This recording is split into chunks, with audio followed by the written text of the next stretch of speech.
माननीय उप मुख्यमंत्री श्री सुशील कुमार मोदी जी, माननीय मंत्री जल संसाधन विभाग तथा योजना एवं विकास विभाग श्री राजीव रंजन सिंह उर्फ ललन जी, माननीय मंत्री पथ निर्माण विभाग श्री नंद किशोर यादव जी, कैमूर जिले के प्रभारी मंत्री और राज्य सरकार के माननीय परिवहन मंत्री श्री संतोष कुमार निराला जी, रामगढ़ के माननीय विधायक अशोक कुमार सिंह जी, मोहनिया के माननीय विधायक श्री निरंजन राम जी, भभुआ की माननीय विधायक श्रीमती रिंकी पांडे जी, बिहार विधान परिषद के माननीय सदस्य श्री संतोष कुमार सिंह जी, पूर्व सांसद श्री महाबली सिंह जी, पूर्व विधायक एवं कैमूर जिला जनता दल यू के अध्यक्ष श्री प्रमोद कुमार सिंह जी, पूर्व विधायक श्री श्याम बिहारी राम जी, भाजपा के कैमूर जिला अध्यक्ष श्री जितेंद्र पांडे जी, लोजपा के कैमूर जिला अध्यक्ष श्री राम यश कुशवाहा जी, जनता दल यू के पूर्व जिला अध्यक्ष श्री चंद्र प्रकाश आर्य जी, दुर्गावती प्रखंड के प्रमुख श्री धर्मेंद्र गुप्ता जी, यहाँ उपस्थित अन्य सभी जनप्रतिनिधिगण, सम्मानित नेतागण और प्रिय साथियों, इस कार्यक्रम में उपस्थित बिहार सरकार के मुख्य सचिव श्री दीपक कुमार जी, अपर मुख्य सचिव जल संसाधन विभाग श्री त्रिपुरारी शरण जी, पथ निर्माण विभाग के प्रधान सचिव श्री अमृतलाल मीना जी, मुख्यमंत्री के प्रधान सचिव श्री चंचल कुमार जी, सिंचाई सृजन के अभियंता प्रमुख श्री राम पुकार सिंह जी, पुलिस महानिरीक्षक बच्चू सिंह मीना जी, कैमूर के जिलाधिकारी नवल किशोर चौधरी जी, कैमूर के पुलिस अधीक्षक जनाब फरोगुद्दीन जी, यहाँ उपस्थित जल संसाधन विभाग के अन्य सभी अभियंतागण, अधिकारीगण, इस कार्यक्रम में उपस्थित सभी विशिष्ट अतिथिगण, प्रिंट एवं इलेक्ट्रॉनिक मीडिया के यहाँ उपस्थित पत्रकार मित्रों, छायाकार बंधुओं और इस कार्यक्रम में उपस्थित बहनों एवं भाइयों, मैं सबसे पहले जल संसाधन विभाग को इस बात के लिए बधाई देता हूं कि आज कैमूर जिला के अंतर्गत 2 सिंचाई योजनाओं का कार्य प्रारंभ करवाया है और 4 सिंचाई योजनाओं का शिलान्यास करवाया है। और इसके बारे में सब लोगों ने, अपर मुख्य सचिव ने जल संसाधन विभाग के और माननीय मंत्री जल संसाधन विभाग ने भी इसका जिक्र कर दिया और उसके पहले माननीय विधायक जी ने भी इन बातों की चर्चा कर दी, तो मैं उन बातों को दोहराना नहीं चाहता हूं, लेकिन मुझे खुशी है कि कर्मनासा मुख्य नहर विस्तार एवं कुल्हड़िया वितरणी का पुनर्स्थापन तथा लाइनिंग कार्य, ये जो काम जिसका कार्यारंभ करवाया है, उस काम को जून 2020 तक पूर्ण करने का लक्ष्य है। ये प्रसन्नता की बात है। फिर कर्मनासा नदी पर जैतपुरा पंप नहर योजना का निर्माण कार्य, इसको 2020 के मार्च तक पूरा करने का लक्ष्य। फिर तियरा पंप हाउस का निर्माण एवं इसके वितरण प्रणाली का जीर्णोद्धार कार्य, इस योजना को जून 2020 तक पूर्ण करने का लक्ष्य। इसके अलावे जो मैं देख रहा हूं और जिसके बारे में इन लोगों ने चर्चा भी की है, धड़हर पंप हाउस एवं लिंक नहर का निर्माण कार्य है। इस योजना को पूरा करने का लक्ष्य दिसंबर 2020 रखा गया है। फिर बेतरी वितरणी के 7.10 किलोमीटर से 14.10 किलोमीटर तक सेवा पथ का पक्कीकरण, यानी 7 किलोमीटर तक सेवा पथ का पक्कीकरण कार्य जिसका आज शिलान्यास करवाया है, इसका लक्ष्य है कि यह सितंबर 2019 तक, यानी इसी साल के सितंबर तक इसको पूरा करने का लक्ष्य है। और पश्चिमी सोन उच्च स्तरीय नहर के 68.80 किलोमीटर से 75 किलोमीटर तक सेवा पथ का निर्माण एवं आउटलेट का पुनर्स्थापन कार्य, इस काम को भी इसी साल के दिसंबर महीने तक पूर्ण करने का लक्ष्य है। तो मैं इस बात के लिए जल संसाधन विभाग को बधाई देता हूं और जो इन्होंने लक्ष्य निर्धारित किया है, अगर मुझे भी अपने इस कार्यक्रम में आपने आमंत्रित किया, इसके कार्यारंभ में और शिलान्यास के कार्यक्रम में, तो जो आपने प्रिंट करके ये कागज हम लोगों को समर्पित किया है, तो उसके लक्ष्य के मुताबिक इस काम को जरूर पूरा कीजिए। यही हमारा भरोसा, यही हमारी उम्मीद है, क्योंकि जब हमको किसी कार्यक्रम में ले जाइए तो जो कहिए उसको समय पर पूरा कर दीजिए, और समय पर पूरा नहीं करना हो तो हमको मत ले जाइए कम से कम। ये हम सबको कह देते हैं। जो लक्ष्य रहता है, हमारी कोशिश होती है उसके पहले हम काम को पूरा करें। किसी भी क्षेत्र में आज तक कितने दिनों से न्याय के साथ विकास की प्रतिबद्धता हम लोगों की रही है और प्रारंभ से ही हम लोगों ने काम किया। हर क्षेत्र में काम हुआ, चाहे वो शिक्षा का क्षेत्र हो, स्वास्थ्य सेवा का क्षेत्र हो, समाज कल्याण का क्षेत्र हो, सड़कों के निर्माण का क्षेत्र हो, सिंचाई का क्षेत्र हो, बिजली का क्षेत्र हो, कानून का राज कायम करना हो, हर चीज के मामले में हम लोगों ने पूरे तौर पर अमल किया और समाज में प्रेम का, सद्भावना का और शांति का माहौल रहे, इसके लिए हम लोगों ने प्रयत्न किया। और सड़क का इतना काम हुआ है कि लोग कभी कल्पना नहीं कर सकता था, कोई सोचते नहीं थे। उत्तर प्रदेश से लोग चलते थे और आराम से वहां से चलते थे। आज जब उनका गाड़ी ठकठकाने लगता था, तब लोगों को एहसास हो जाता था कि बिहार में आ गए हम लोग। यही हाल होता था झारखंड के साइड से भी, ये हालत थी। आज सड़कों की हालत में जो सुधार आया है और जितने सड़कों का निर्माण कराया, हम लोगों ने लक्ष्य रखा कि बिहार के किसी भी दूर दराज कोने से चलकर राजधानी पटना पहुंचने में 6 घंटे से ज्यादा समय नहीं लगना चाहिए। और इस पर अनेक वर्षों तक काम किया गया और वह लक्ष्य की प्राप्ति के करीब हम लोग पहुंच गए। तब हमने लक्ष्य निर्धारित कर दिया है कि दूर दराज स्थल से भी चलकर राजधानी पटना पहुंचने में 5 घंटे से ज्यादा समय नहीं लगना चाहिए। और उसके चलते अब नए सड़कों का भी निर्माण, पुराने सड़कों का चौड़ीकरण, नए पुलों का निर्माण।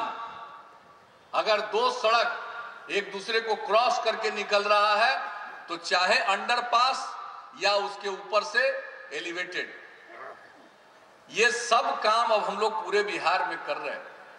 और आज आप जानते हैं पटना से निकले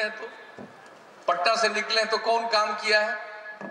जितनी प्रमुख सड़कें हैं, पटना से चल के बक्सर तक जो भी पुल है, और बक्सर से निकल करके फिर हम यहां पर आए और कहां गए? करकटगढ़ गए, क्योंकि हमको मालूम हुआ था कि वहां भी जल प्रपात है।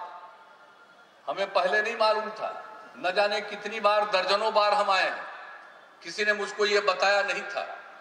लेकिन अभी हाल के दिनों में हम एक जल प्रपात में गए थे जो विख्यात है पूरे बिहार में नहीं, बिहार के बाहर भी, नवादा जिले में। हम वहां चले गए थे देखने के लिए और उसकी स्थिति को सुधारने के लिए, और उसको इको टूरिज्म का सेंटर हो और उसको लेकर के कई चीजें हम लोगों ने तय कर दी वो। लेकिन उसके बाद हमने कहा कि हमारे यहाँ जल प्रपात और नहीं है, तो बात मालूम हुई कैमूर तो ऐसी जगह है कि वहां जल प्रपात है। तो एक जल प्रपात के बारे में, करकटगढ़ के बारे में जानकारी मिली, तो हमने कहा कि हम जरूर जाकर देखें। और वहां के बाद सब जगह सड़क का, पुल के निर्माण काम को देखते हुए पटना से बक्सर के बीच में 4 लेन सड़क बनना, कहां कहां जमीन अधिग्रहण में दिक्कत हो रही है, कहां पर ब्रिज में दिक्कत हो रही है, कहां से पटना से चलेंगे तो बिहटा तक एलिवेटेड रोड बनना, बिहटा एयरपोर्ट चालू होने वाला। एक एक चीज को देखते हुए हम आपके करकटगढ़ तक पहुंचे और करकटगढ़ में जाकर जो प्राकृतिक सौंदर्य है, अद्भुत दृश्य मुझे दिखाई पड़ा। और मैं तो यही कहूंगा कि वो पर्यटन, इको पर्यटन के दृष्टिकोण से वो वंडरफुल जगह थी। बहुत मुझे खुशी हुई देखकर, और उसके बारे में मैंने जानकारी भी ली थी और जानकारी भी ली और जाकर खुद भी देखा। ऐसी जगह, सुंदर जगह। अब हमने वन एवं पर्यावरण विभाग को यही कहा है, और लौट करके तो हमने माननीय उप मुख्यमंत्री जी से भी चर्चा कर दी है।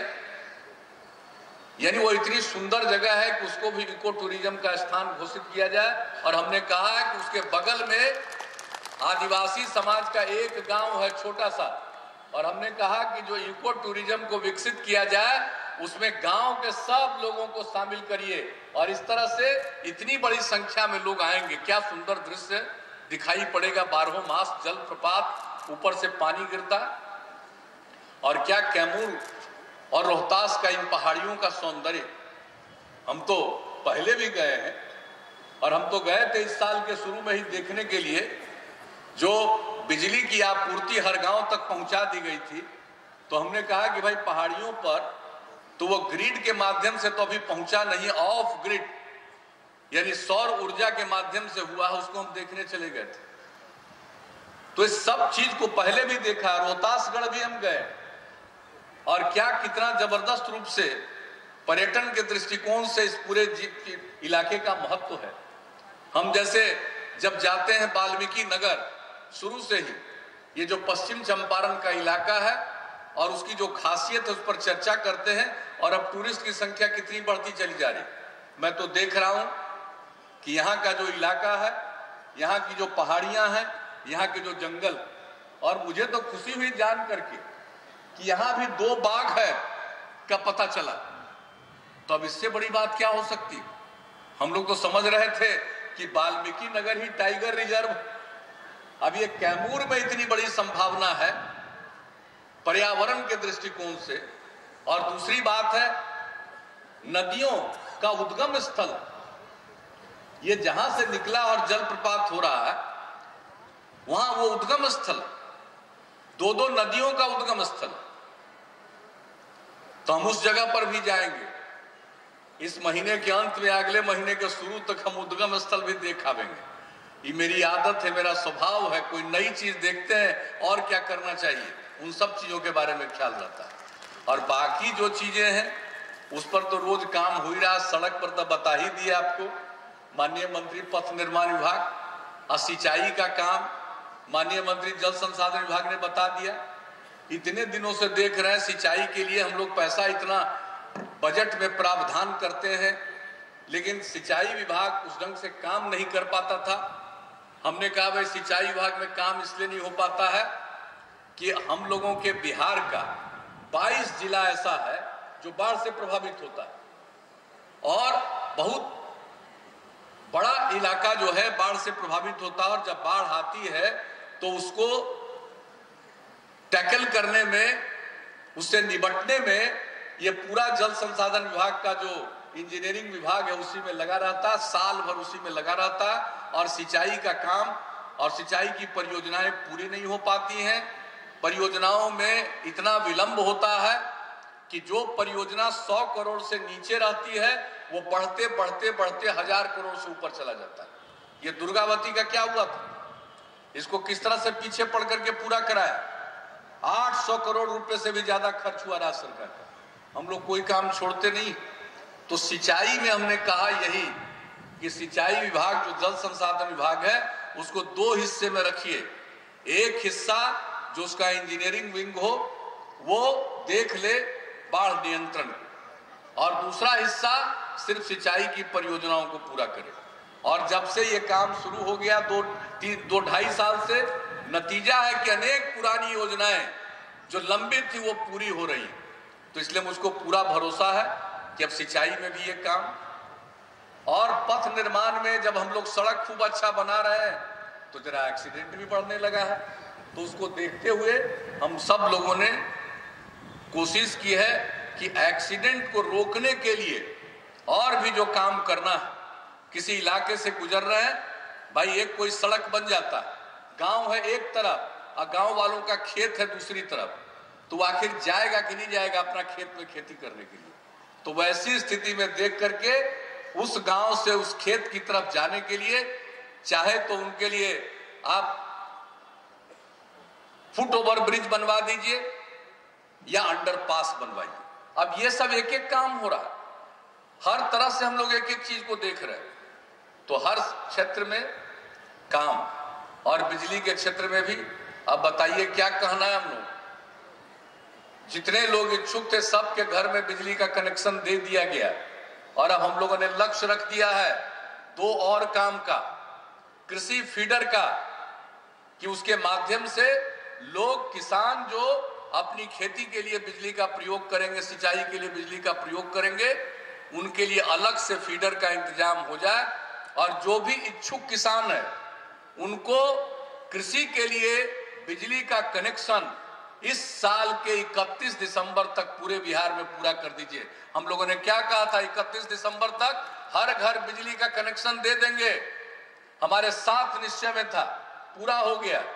उसके पहले 25 अक्टूबर को भी तो हम लोगों ने जिस दिन ये काम पूरा हो गया, उस दिन जब मीटिंग थी ऊर्जा विभाग की, तो हमने यही कहा कि अब 2 काम, एक तो कृषि का फीडर और उसके साथ किसान का, जो भी इच्छुक किसान है उनको बिजली का कनेक्शन मिल जाए 2019 के दिसंबर तक। एक और दूसरा, जितने पुराने बिजली के जर्जर तार हैं उन तारों को बदलने के लिए राज्य सरकार ने योजना की न सिर्फ मंजूरी दी है, उसके लिए पैसे का भी आवंटन कर दिया है। उसका भी लक्ष्य हमने रख दिया है कि इस साल के 31 दिसंबर तक हर हालत में जितने हमारे पुराने जर्जर तार हैं उसको बदल दिया जाए, नए तार से बदल दिया जाए। तो एक एक चीज का हम लोग लक्ष्य निर्धारित कर देते हैं, काम होता है। हमारी दिलचस्पी तो काम में है और काम में ही मेरा यकीन है।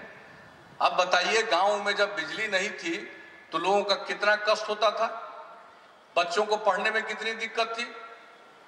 बताइए, ढिबरी का प्रयोग करिए, दिया का प्रयोग करिए, मोमबत्ती जलाइए या ललटेन जलाइए, इसी के सहारे तो लोगों को काम करना पड़ता था। और यही नहीं, शाम रात होने पर घर के लोग चिंता में पड़ जाते थे कि मेरा छोटा बच्चा या बेटी कहीं अंधेरे में बाहर ना निकल जाए, तो उसको समझाया जाता था, बाहर मत निकलो, अंधेरा में भूत है। अब बताइए, अब बिजली घर घर पहुंच गया तो न भूत रहा न ललटेन की जरूरत अब है, जो चाहे बिजली का प्रयोग करे। तो ऐसी स्थिति अब पूरे बिहार में हम लोगों ने ला दिया। एक एक काम, और काम के सहारे हम लोग जनता की सेवा करते हैं। हम आप लोगों से यही आग्रह करेंगे कैमूर का, भाई यहाँ कृषि के क्षेत्र में जो संभावना है उसके लिए हम लोग सब सजग हैं। सिंचाई हो या बिजली या पथ का निर्माण हो, उसके लिए तो सजग हैं ही, लेकिन इस क्षेत्र की जो ऐतिहासिक एक तरह से कहिए भूमिका है और जो ऐतिहासिक स्थल है और पर्यावरण के दृष्टिकोण से जो महत्वपूर्ण स्थल है, अब उस दृष्टिकोण से भी हम इस क्षेत्र को और आगे बढ़ाएंगे, ताकि न सिर्फ बिहार के, देश भर के लोग आए और जाने और यहाँ भ्रमण करने के लिए आए। तो हर चीज पर हम लोगों का ध्यान है। अब आप लोगों का सिर्फ प्रेम और सहयोग चाहिए, समर्थन चाहिए। हम लोग समाज में टकराव नहीं पैदा करते, हम लोग समाज में प्रेम का वातावरण पैदा करना चाहते हैं। आप सबसे यही निवेदन है कि समाज में प्रेम का, शांति का, भाईचारे का, सद्भावना का माहौल कायम रखिए, और तभी समाज आगे बढ़ेगा और विकास का लाभ होगा। और दूसरी बात, यहाँ पर हमारी बहनें बहुत हैं, मैं यही कहूंगा कि पढ़ाना चाहिए। आज यहाँ पर जो जिला प्रशासन ने लगाया था कुछ प्रदर्शनी, और वहां पर जो सरकार का काम हो रहा है, 7 निश्चय का काम और अन्य काम जो हो रहा है, उसके सिलसिले में जो लाभार्थी थे उनको लोगों ने आज अभी यहीं पर उसके हाथ में राशि प्रदान करवाया और सब कुछ देखने को हमको मौका मिला 4-5 कुछ देर के लिए। तो एक बात हम कह देते हैं, बच्चों को पढ़ाइएगा जरूर। इंटर के बाद आगे हमारे यहाँ बच्चे कम पढ़ते हैं, लड़कियां कम पढ़ती हैं, उसको कहते हैं ग्रॉस एनरोलमेंट रेशियो 13.9%, राष्ट्रीय औसत 24 है। हम लोगों ने मन बनाया है कि राष्ट्रीय औसत से भी ऊपर जाएंगे, 30% तक कम से कम ले जाएंगे कि इंटर के बाद भी आगे पढ़े। और गरीबी के कारण अगर लोग अपने बेटे बेटी को नहीं पढ़ा पाते हैं, इसलिए हम लोगों ने योजना शुरू की है स्टूडेंट क्रेडिट कार्ड की। वो अगर इंटर के बाद आगे पढ़ना चाहता है तो 4 लाख रुपए तक की सहायता राज्य सरकार स्टूडेंट क्रेडिट कार्ड के माध्यम से देगी। जब रोजगार ले लोगे तब पैसा लौटाना, और एक अंश में नहीं 82 अंश में। लेकिन अगर रोजगार नहीं मिलेगा और आपने स्टूडेंट क्रेडिट कार्ड का फायदा उठा करके सरकार के धन से आगे की पढ़ाई की है, यकीन मानिएगा वैसे लड़के को पैसा वापस करने के लिए हम बाध्य नहीं करेंगे, माफ कर देंगे। लेकिन पढ़िए जरूर, पढ़ना जरूरी है, पढ़ने पर ही आगे बढ़िएगा। इसलिए हम सब लोगों से आग्रह करेंगे, बेटा हो, बेटी हो, पोता हो, पोती हो, नाती हो, नतनी हो, सबको पढ़ाइए और इंटर के भी आगे पढ़ाइए और स्टूडेंट क्रेडिट कार्ड योजना का लाभ लेकर पढ़ाइए। ये मन पढ़ाइएगा कि नहीं पढ़ाइएगा, जरा हाथ उठा के बताइए। चलिए अब सब लोग हाथ उठा करके सामने देखिए कौन दिखाई पड़ रहे हैं। दिखाई पड़ रहे हैं ना, सूर्य भगवान, और उनके सामने हाथ उठाए। इसलिए बाल बच्चा सबको पढ़ाइएगा और उसी में समाज आगे बढ़ेगा और प्रेम और सद्भावना का माहौल रहेगा तो पूरा समाज के लिए जो विकास का काम हो रहा उसका लाभ और ज्यादा प्राप्त होगा। तो इन्हीं शब्दों के साथ मैं आप सबको बधाई देता हूं, नए साल की भी शुभकामना देता हूं और मकर संक्रांति आ रहा है उसकी मैं शुभकामना आप सबको देता हूं। सब मिलकर चलिए, बिहार को आगे बढ़ाइए और देश की प्रगति में योगदान कीजिए। इन्हीं शब्दों के साथ बहुत बहुत धन्यवाद। कोटि आभार।